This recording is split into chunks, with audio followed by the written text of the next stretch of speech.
Hello everyone, Assalamualaikum and welcome back to my YouTube channel Busrat's Vlog and guys this is your girl Busrat. So guess what, আজকে আমরা কোথায় যাচ্ছি? যাক হোক আমি বলে দিই, আজকে আমরা বইমেলায় যাচ্ছি and I know that আমার voice পুরোই অন্যরকম শোনা যাচ্ছে cause আমার অনেক বেশি ঠান্ডা লেগেছে, গলা পুরো ভেঙে গিয়েছে তাই।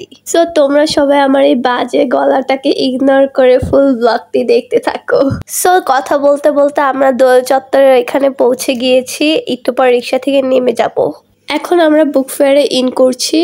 ও হ্যাঁ, ভালো কথা, আজকে যে আমি এই সুন্দর থ্রি পিসটি পরেছি এটা আমার জিজু আমাকে গিফট করেছে।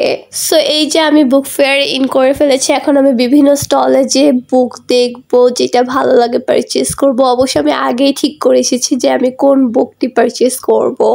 আমি যে বুকটি পারচেস করব সেটা একদম ভিডিও লাস্টে তোমাদের সাথে শেয়ার করব। সো ফুললি ভিডিওটা দেখতে থাকো। আর এখানে হচ্ছে আমি আমার আম্মু আর বড় বোন ঘুরে ঘুরে বুক ফেয়ারটা দেখছিলাম। আমরা প্রতি বছরই আসি এখানে। আই থিঙ্ক গত বছরের থেকে এই বছরের জাঁকজমকটা একটু কম, কারণ গত বছর অনেক বেশি ভিড় ছিল, বাট এই বছর আমি তেমন একটা ভিড় দেখতেই পাইনি। যাই হোক, এখন আমি এই জায়গাটায় ছবি তুলবো।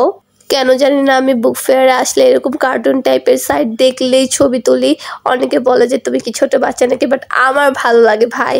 সো আমি অনেকগুলো ছবি তোলার পর এখানে এসে একটি বুক দেখি, যে বুকটা আমাকে একটু আকর্ষণ করে। বুকটার নাম হচ্ছে মোবারক মিয়ার চিত্রনাট্য, বাট ভিতরে যেয়ে দেখি যে কোনো ধরনের তেমন একটা পিকচার্স ছিল না, আর আমার পিকচার্স ছাড়া বুক ভালো লাগে না। আমার মতো কে কে আছো যারা আসলে পিকচার্স দেখে বুক কিনো?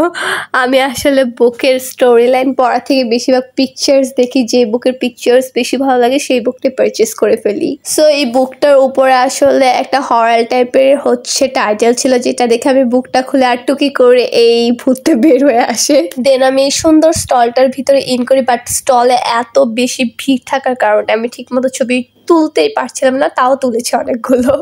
সো গাইস এরপর আমি আরো কিছু বুক দেখতে থাকি। সো গাইস ফাইনালি আমি আমার ফেভারিট বুকটি পারচেস করে ফেলেছি, যেটার জন্য আমি অনেক বেশি এক্সাইটেড ছিলাম। সেইটা হচ্ছে 1, 2, 3 পদ্মজা ফার্স্ট পার্ট। এটা কিন্তু গত বছর বেস্ট সেলিং অ্যাওয়ার্ড পেয়েছিল। দেন আমি বুক পারচেস করে বইমেলা থেকে বের হয়ে যাই। এরপর আমরা ভেলপুরি খাই, দেন টর্নেডো পটাটো খাই, যেটা অনেক বেশি গরম ছিল। এরপর আমরা এখানে কিছু মাটির জিনিসপত্র দেখছিলাম ঘর সাজানোর জন্য। বাই দ্য ওয়ে গাইস, তোমরা কারা কারা এখনো বুক ফেয়ারে যাওনি তারা চলে যাও, কারণ বুক ফেয়ার শেষ হয়ে যাবে কিছুদিন পরেই। আর তোমরা কে কি বুক পারচেস করেছো বুক ফেয়ার থেকে অবভিয়াসলি আমার সাথে শেয়ার করো। আমি তোমাদের থেকে আইডিয়া নিব আরো কিরকম কিরকম বুক পারচেস করা যায়, পড়া যায়, আর কি কালেকশন করা যায়। সো গাইস নেক্সট ডে ছিল আমার বড় বোনের বার্থডে, যার জন্য আম্মু পায়েস মেক করে। আর এখানে আমরা চলে এসেছি আমার বড় বোনের জন্য কেক পারচেস করতে, বার্থডে কেক। আমি তো অনেক বেশি কনফিউজ হয়ে যাচ্ছিলাম কোন কেকটি নিব। ফাইনালি একটি কেক হচ্ছে চুজ করে নিয়েই নেই।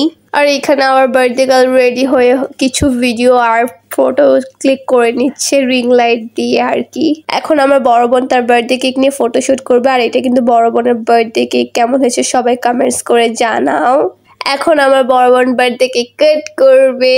ও হ্যাঁ, ভালো কথা, আমরা কিন্তু বার্থডে অত বড় করে সেলিব্রেট করি না, জাস্ট নিজেরাই কেক কাট করি।